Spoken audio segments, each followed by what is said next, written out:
2 Timóteo fica depois de 1 Timóteo, para facilitar a sua vida. Capítulo 4, versos 7 e 8. A palavra do Senhor diz assim: combati o bom combate, completei a carreira e guardei a fé. Já agora a coroa da justiça me está guardada, a qual o Senhor, justo juiz, me dará naquele dia, e não somente a mim, mas também a todos quanto amam a sua vida. Quero ler de novo. Combati o bom combate, completei a carreira e guardei a fé. Já agora a coroa da justiça me está guardada, a qual o Senhor, justo juiz, me dará naquele dia, e não somente a mim, mas a todos quanto amam a sua vinda. Você pode dizer amém?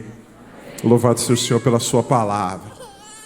Amados, esse texto que a gente acabou de ler é o último capítulo da última carta escrita pelo apóstolo Paulo que nós temos registrado na palavra de Deus.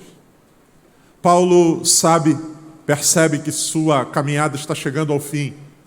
Ele sabe, ele próprio vai dizer isso, o dia da minha partida está próximo. E quando ele fala isso, ele não está falando da partida para uma viagem humana, um trem, um ônibus, um avião, ele está se referindo ao fim da vida. Nessa dimensão, o Senhor estava o preparando para levá-lo para a eternidade. E ele escreve essa carta, essa segunda carta endereçada ao seu filho na fé, chamado Timóteo. Timóteo é um jovem pastor, que está iniciando no ministério. Essa carta é a carta de alguém que está no final, escrevendo para alguém que está começando. Essa carta são conselhos de alguém que está no final da carreira, dando orientações para alguém que está iniciando ela. E alguém que não está chegando ao final, mal, tentando corrigir rumos, mas alguém que está no final, terminando muito bem e dizendo: eu quero que você chegue aqui como eu estou. Eu quero que você desfrute daquilo que eu estou desfrutando. A carta não é uma carta com um tom pesado de alguém que está dizendo: olha, se eu pudesse eu teria feito isso, mas não fiz. Não, é alguém que está dizendo: eu estou completando a carreira, eu combati o bom combate, eu guardei a fé, eu sei que uma coroa me aguarda, e por isso, Timóteo, eu quero te orientar para que você chegue aqui e desfrute dessa mesma graça de terminar muito bem. Nesses dias pastor Aguiar falava isso comigo aqui, quantas histórias a gente vê aqui, quantas flechas estão aqui nesse lugar e que serão lançadas para muito longe. Os anos, se Cristo não voltar, testemunharão de quantas coisas grandes essa galera, essa força TIM vai realizar em Deus. Quantas famílias abençoadas nessa cidade de Blumenau e para onde o Senhor os levar. E a minha preocupação essa noite, com a graça de Deus, é que você entenda que tão importante quanto começar bem é terminar bem. É chegar ao final. É completar esse tempo de vida que Deus estabeleceu para nós. E não apenas cultivando lembranças de quando eu tinha 15, 12, 13, 17, mas podendo ter uma história que glorifique o Senhor. Poder dizer: completei a carreira. E é isso que Paulo está fazendo aqui ao instruir Timóteo, e essa palavra também serve para nós, pois é a palavra de Deus. Então preste muita atenção, de forma bem objetiva, sucinta, mas crendo que essa é a direção do Senhor para nós. Eu quero compartilhar com você conselhos desse alguém que chegou no final para nós, que estamos começando a vida. Vocês mais do que eu, com certeza. Paulo diz: Timóteo, a primeira coisa que eu quero que você entenda, é o que está no verso de número 7, é que eu combati o combate. De todas as ilustrações, de todas as imagens que Paulo poderia usar para falar a respeito da caminhada da vida cristã, da sua caminhada com Deus, ele usa a expressão combate. Isso é curioso e tem muito a nos ensinar. Paulo não diz: eu brinquei a brincadeira. Paulo não diz: eu joguei o jogo. Paulo diz: eu combati o combate. Diga comigo, por favor: combate. O que é combate? Que imagens vêm à sua cabeça quando você pensa em combate? Combate é guerra, luta, batalha, tensão, enfrentamento. E é interessante que Paulo, chegando ao final, Ele não tenta pintar para Timóteo uma imagem eufemizada, aliviada da vida. Ele poderia dizer: Timóteo, fica tranquilo, vai dar tudo certo. É isso aí, cara, mete bronca. Vai tranquilo, suave na nave. Não! Timóteo, eu estou chegando aqui no final. E eu quero dizer para você uma coisa: a vida, a caminhada, o ministério, a caminhada com o Senhor, a imagem que eu quero que você tenha na mente é um combate. É uma batalha.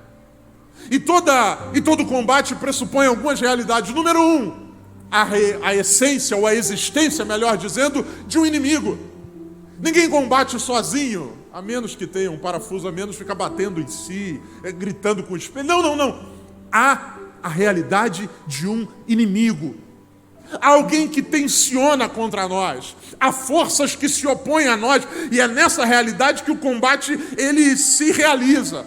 Porque uma vez que eu estou caminhando, vivendo e lidando apenas com coisas que dialogam comigo, com coisas que têm a ver comigo, não há combate. O que há é uma caminhada leve. Mas Paulo diz não. Paulo diz: olha, cara, é um combate que você vai enfrentar. Isso pressupõe a existência de inimigos. Inimigos externos ao diabo. O diabo é real. O diabo não é um personagem mitológico criado pela religião para manter as pessoas sob controle. O diabo não é uma fantasia. O diabo não é um personagem folclórico da mitologia. A Bíblia diz que o diabo é real. E a Bíblia diz que ele não apenas é real. A Bíblia diz que ele tem uma missão muito clara e definida. E essa missão é tensa, séria, pesada. Ele veio para matar, roubar e destruir. E não existe uma faixa etária a qual o diabo escolha não tensionar, não atacar. Não, pastor, o negócio é o seguinte: o diabo assim, ele só trabalha de 18 anos para cima. Ele fica esperando, fez 18, agora eu vou agir. O diabo tem interesse na minha vida e na sua vida, na nossa alma. O diabo quer matar, roubar e destruir. Enquanto a gente celebra aqui, enquanto a gente se alegra, enquanto a gente sabe que há festa no céu, o Senhor se alegra, o Senhor passeia no meio do seu povo, o Senhor habita no meio dos louvores, Satanás, com suas hordas celestiais caídas, está rangendo os dentes contra nós. O diabo odeia você. O diabo odeia o que Deus vai fazer em você. O diabo não gosta do que Deus preparou para você. Há um combate. E o meu medo é que a nossa geração, a geração de vocês, ache que a vida cristã é um parque de diversões, onde mamãe me leva na igreja, eu faço parte da Força Team, a Kombi, eu como na cantina, eu vou para casa e está tudo certo. Ei! Há uma guerra que não deve nos amedrontar a ponto de nos paralisar. Ai, pastor, o diabo, o Satanás. Não, mas isso deve conscientizar você. É uma batalha pela sua alma e pela sua vida. Há um inimigo chamado Satanás, mas ele é vencido em nome de Jesus. Maior é o que está conosco do que o que está com ele. Sua vida vai ser para a glória de Deus. Mas há uma batalha. O inimigo do lado de fora, Satanás. Há outros inimigos do lado de fora. Há um mundo que, influenciado pelo maligno, vai exercer sobre nós pressão. A realidade que a gente vive é, ao terminar esse congresso, amanhã, durante a semana, na segunda-feira, você vai voltar para a sua escola, você vai voltar para o seu círculo de amigos que talvez você não conviva na rua onde você mora, e o que você vai encontrar é um mundo que se opõe a tudo aquilo que a gente crê. Pressão de gente dizendo como foi o seu final de semana. E alguém vai dizer: esse final de semana, cara, eu chapei, quase entrei num coma alcoólico.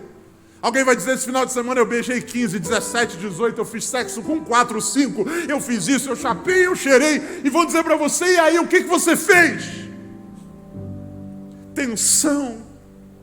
A sensação não é da gente navegando num mar legal como se fosse um peixinho dourado numa corrente. A sensação é de estar nadando contra a maré, porque o mundo vem com força contra nós. Sim, nós somos estranhos para esse mundo. Sim, nós somos loucos para esse mundo. Sim, nós somos habitolados para esse mundo. E a Bíblia diz que o mundo vai nos odiar. Porque todo o discurso do mundo é quebrado a partir do nosso posicionamento.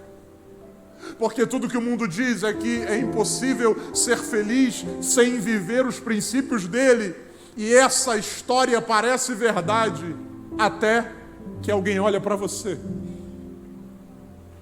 E quando alguém olha para você, esse discurso perde força. Porque é possível sentir alegria sem cocaína. É possível ser feliz sem virar a noite nas baladas. É possível ser alegre sabendo quem sou e desfrutando da presença de Deus. E por isso o mundo odeia a mim e você. Nós somos a resistência. Nós somos o povo do Senhor. Nós somos o sal da terra. Quando tudo está escuro e a gente chega, as trevas somem porque nós somos a luz do mundo. E o que o mundo mais quer fazer é uniformizar tudo. E por isso nós estamos em batalha contra o diabo e contra o mundo.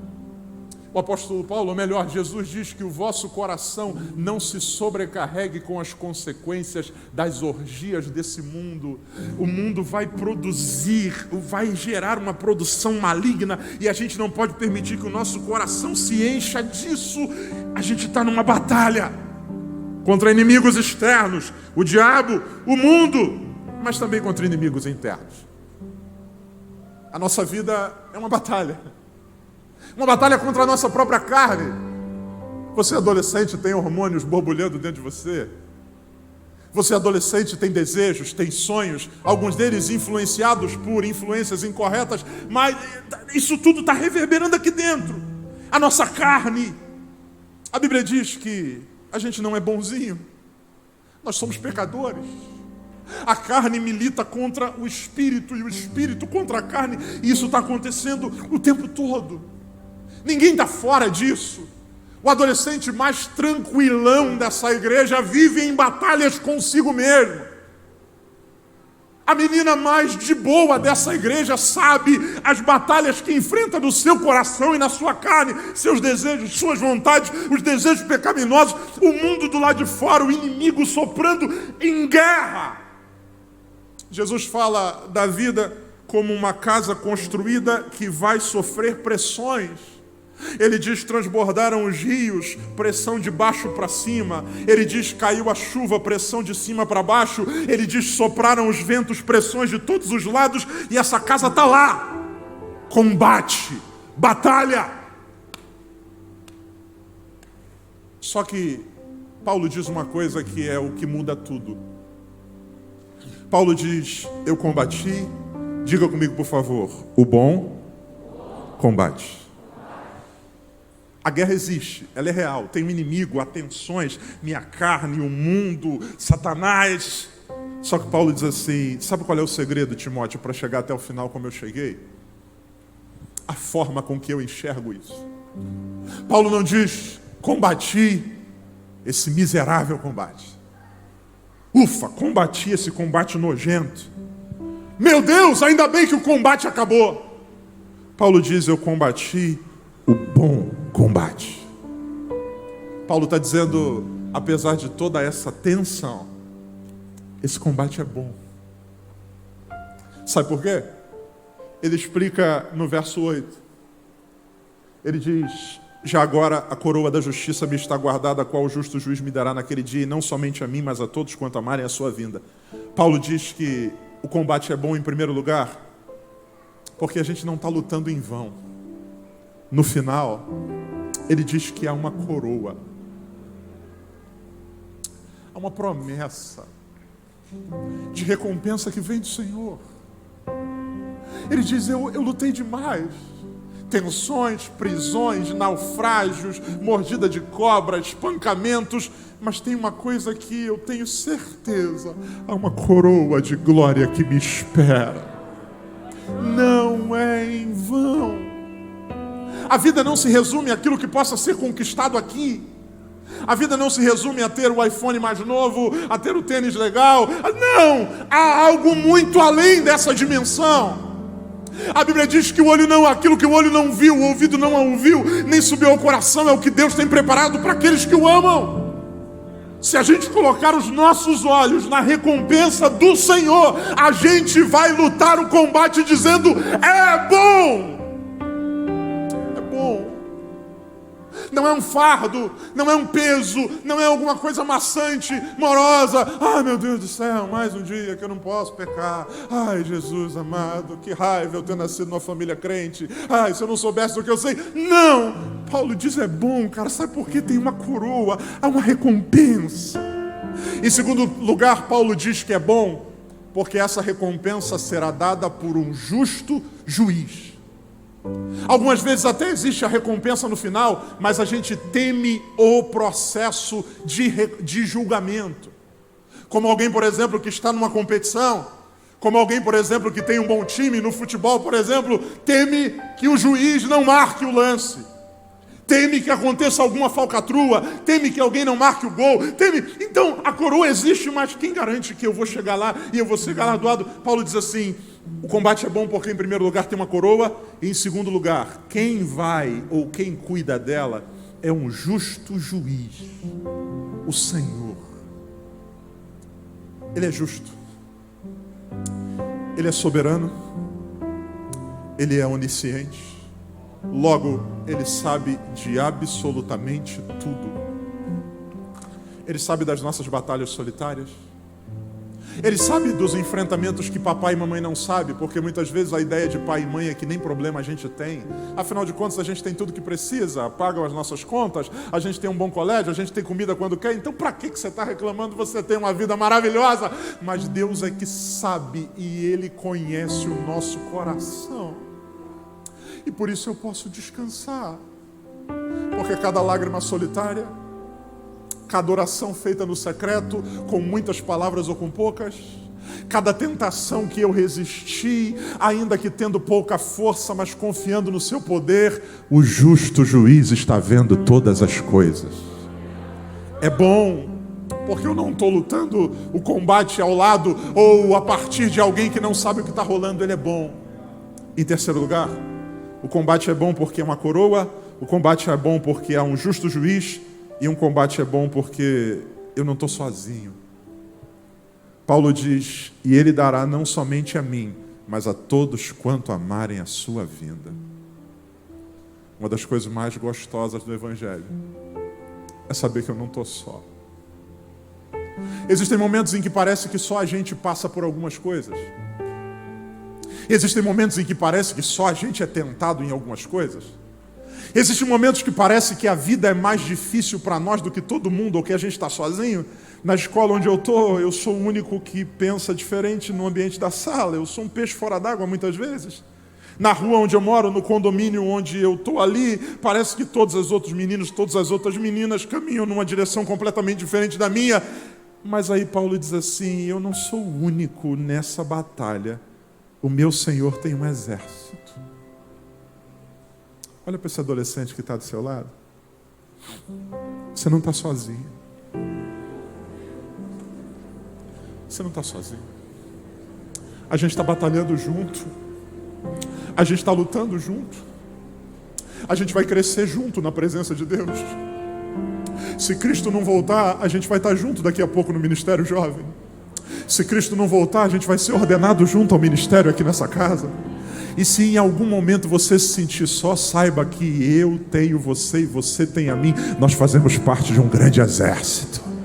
Paulo diz: o justo juiz vai recompensar não só a mim. Eu não sou o único, não Paulo é o Paulo. Não. A todos quanto amam a sua vinda. Há uma igreja, há um ministério. É lindo o nome desse ministério: Força Team. Juntos a gente é forte, o Senhor nos fortalece e nós vamos construir uma história junto para a glória de Deus. Nós somos a geração que vai mudar histórias, que vai mudar cenários. Paulo diz: você está num combate, mas esse combate é bom. E ele diz mais a Timóteo, ele diz: Timóteo, eu combati o bom combate. Diga comigo, por favor: combate é para combater. Parece óbvio, mas o que Paulo está dizendo é: Timóteo, era um combate e eu parti para cima. Eu combati o combate. Ele não diz, eu assisti o combate. Ele não diz, eu critiquei o combate. Ele diz, eu combati o bom combate. Meu adolescente que está hoje aqui, de maneira muito simples e muito clara, eu quero dizer a você, mergulha de cabeça, vai. Mergulha. Se lança por inteiro. Não faz sentido viver uma vida cristã parcial. Não faz sentido a gente estar, mas não estar. Não faz sentido a gente estar de longe, escondido, dizendo, a hora que der eu entro. Não. Já que eu estou no combate, eu quero partir para cima. Tem uma música da harpa cristã que diz, eu quero estar com Cristo, onde a luta se travar. No lance imprevisto, na frente me encontrar. Sai do esconderijo. Pare de se esconder, de temer, de não. Se lança, cara. O que o Senhor tem para mim, Senhor? Eu quero, Deus. Eu quero. Eu não sei como. Eu não me acho capaz, mas eu quero. E a Bíblia diz que se a gente quiser combater, Ele nos veste com a sua armadura. Ele coloca em nós a couraça da justiça. Ele nos dá a espada do Espírito. Ele calça os nossos pés. Ele nos dá um capacete. E nós vamos vencer em nome de Jesus. Nós precisamos sair dessa posição de acomodação. Ei, meu moço, minha moça, cai dentro, irmão. Se envolve. Se envolve. Busca Deus com intensidade. No seu secreto, diz Deus, eu vou ficar maluco pelo Senhor, Deus. Eu quero viver um negócio doido contigo, Senhor. Se o Senhor realmente me chamou, eu quero ver a tua glória sobre mim. Eu quero ter experiências profundas contigo. Deus, põe um endemoniado na minha frente essa semana, Jesus. Eu quero expulsar demônio, Deus. Eu quero ser batizado com o Espírito Santo. Eu quero dons espirituais. Senhor, eu quero orar por enfermos. Eu quero ver cura. Senhor, se esse negócio de cura existe, eu quero ver cura. Eu quero tocar em pessoas. Deus, eu quero. Eu quero. Eu não quero apenas assistir o combate. Eu quero combater. Eu quero ser um soldado teu. E Paulo diz que o soldado não é galardoado senão militar legitimamente. Senhor, eu quero viver os teus propósitos. Eu quero tudo que o Senhor tem para mim. Paulo diz, eu combati o bom combate. Paulo diz, eu completei a carreira. Tão importante quanto começar bem é chegar até o final. Eu disse ontem a vocês que a gente vive a era da descontinuidade. Vivemos num mundo de estrelas cadentes, corpos celestes que rasgam o ar, fazendo um enorme estardalhaço, mas que daqui a pouco se apagam. Deus nos chama não para uma experiência pontual. Deus nos chama não para vivermos um momento de efusão. Deus nos chama para chegarmos até o fim. E na força do Senhor a gente pode chegar. Você conhece histórias de gente que começou como você e no meio do caminho se perdeu. Você conhece história, talvez na sua própria família, um irmão seu, alguém, seu pai, que diga, olha, eu comecei com você, eu era adolescente, mas aí eu me enrolei, saí, voltei, me quebrei. E muitas vezes a gente corre o risco de achar que isso é uma sentença. Não. Se a gente se agarrar no Senhor, se a gente fizer do Senhor o nosso bem maior, a gente vai chegar até o final. Eu creio que você vai entrar por essa porta da igreja com o seu marido, com a sua esposa, para se casar aqui virgem no altar. Eu creio. Eu creio que você vai apresentar seus filhos aqui nesse altar diante de Deus. Eu creio. Eu creio que você vai ser ordenado ao ministério aqui nessa igreja. Eu creio. Eu creio que daqui a alguns anos você vai ser o líder da Força Team na sua congregação, no seu setor ou aqui na sede. Eu creio, sem precisar passar pelo mundo, sem precisar comer as bolotas dos porcos, sem precisar ter uma história de eu sou um ex, isso ou aquilo. Não, eu sou e permaneço naquilo que Deus me chamou para ser. Eu creio, completar a carreira, chegar até o final. E ouça com muita atenção. O mais importante não é chegar primeiro. O mais importante é completar. Porque muitas vezes a gente se perde no afã de querer chegar primeiro. E nesse processo a gente queima etapas. E nesse processo a gente se embaralha. O importante, Paulo não diz eu fui o primeiro a chegar. Paulo diz eu completei. Há alguns anos atrás eu fui pregar numa cidade no interior de São Paulo. E falando sobre a carreira da vida cristã, quando Paulo compara o cristão com um atleta, eu preguei, quando terminei, um senhor me procurou no final do culto e disse, pastor, eu preciso mostrar uma coisa para o senhor amanhã de manhã. Pois não, de manhã ele veio, 50 e poucos anos de idade, ele trouxe uma caixinha, abriu diante de mim e falou, está aqui, pastor, uma medalha da corrida de São Silvestre. Eu olhei, legal. Só que eu bati o olho e vi a numeração da posição que ele chegou. Eu não vou lembrar com exatidão, mas era um negócio de 4 dígitos, tipo 1917, 1348. E aí o idiota, eu olhei para ele e falei assim, o senhor chegou tarde, né? Quem fala o que quer, escuta o que não quer. Aí ele falou para mim assim, cheguei, 1000, sei lá o quê. Ele falou assim, só tem um problema. Quando eu comecei, eu vi um monte de gente igual você. Os caras passavam por mim dizendo assim, e aí, velhão? E aí, vovô? E aí, tiozão? E eu só aqui, ó. Daqui a pouco, 5, 7, 8 quilômetros depois, os moleques estavam lá. Aí eu passava e dizia assim, e aí, meu neto? E aí, sobrinho? O importante é que eu completei. É que eu completei. A Bíblia conta a história de um rapaz chamado Ahimaas. Esse rapaz quis ser um emissário para contar uma história para Davi. Ele diz, deixa eu correr, deixa eu ir. O chefe do exército de Davi, Joabe, diz, cara, não vai. Ele diz, não, deixa eu ir, seja o que for, deixa eu ir. E a Bíblia diz que ele conhecia um atalho, ele vai pelo caminho da planície. Ele corre e chega muito rápido, ele chega primeiro diante do rei. O rei olha para ele, cheguei primeiro. O rei olha para ele e diz assim, como vai o jovem Absalão? Ele diz, então rei, eu estava lá e ouvi um barulho, um negócio muito louco assim, fogo, bomba, foi muito doido, rei, foi muito doido. Aí o rei olha para ele e diz assim, e o Absalão? Não sei. Fica de lado. Daqui a pouco chega o etíope. Foi o segundo que chegou. O rei olha para ele e diz, e o jovem Absalão? Ele diz assim, seja ou aconteça ou aconteceu com ele a mesma coisa que deve acontecer com todos os teus inimigos. A Bíblia diz que o rei se comove e chora. Toda a corrida da vida vai terminar diante do rei. O importante não é quem chegou primeiro. O importante é quem completou. E tem aquilo que o rei deseja. Vamos chegar até o final, gente. Não vai ser fácil, mas o Senhor é com você. Deus vai te dar graça. Segura firme, cara. Aguenta firme. Bom demais é servir a Deus. Não tem privilégio maior. Não tem. Tem gente contando histórias mirabolantes de tudo que viveu.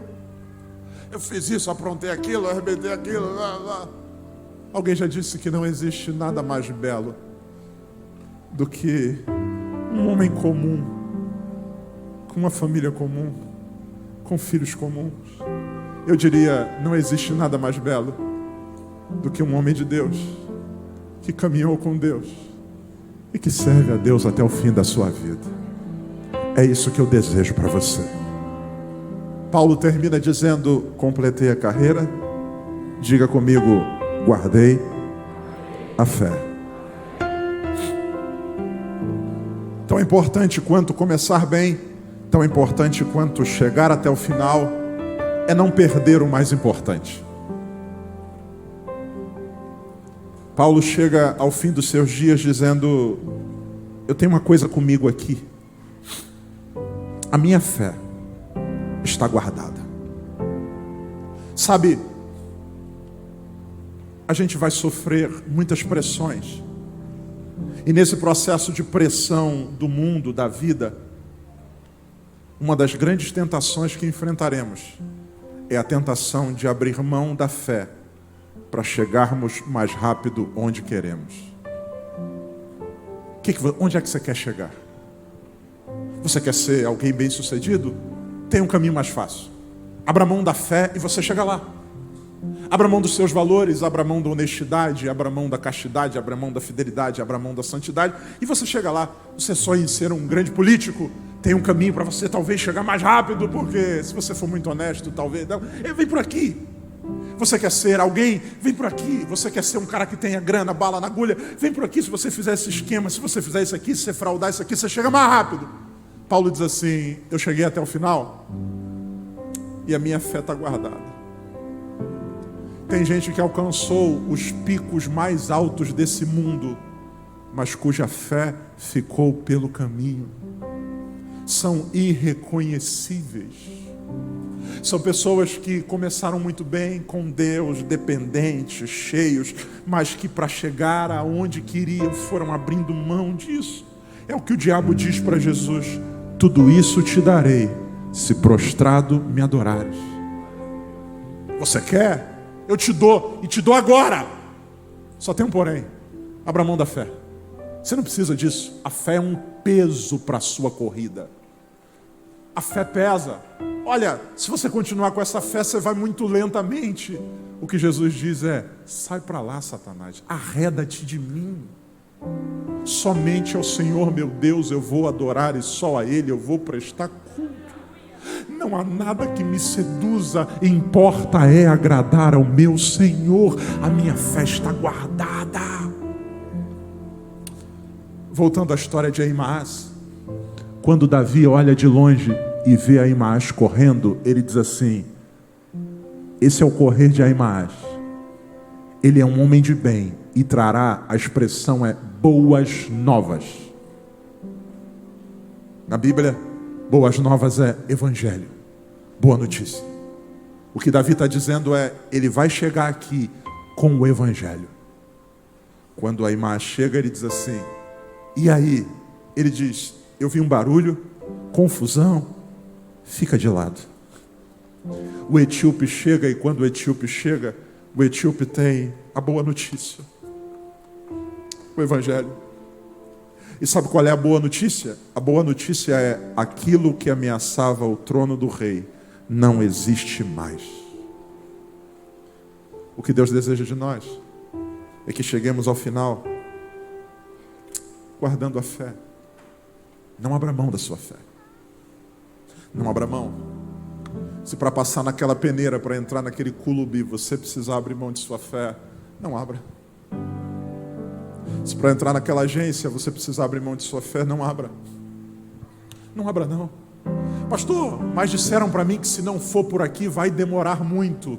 O Deus a quem você serve cria um caminho no meio do mar. A Bíblia diz que o Senhor nosso Deus nos fará saltar muralhas. Se a gente permanecer nele, Ele nos colocará onde Ele projetou para nós no seu tempo.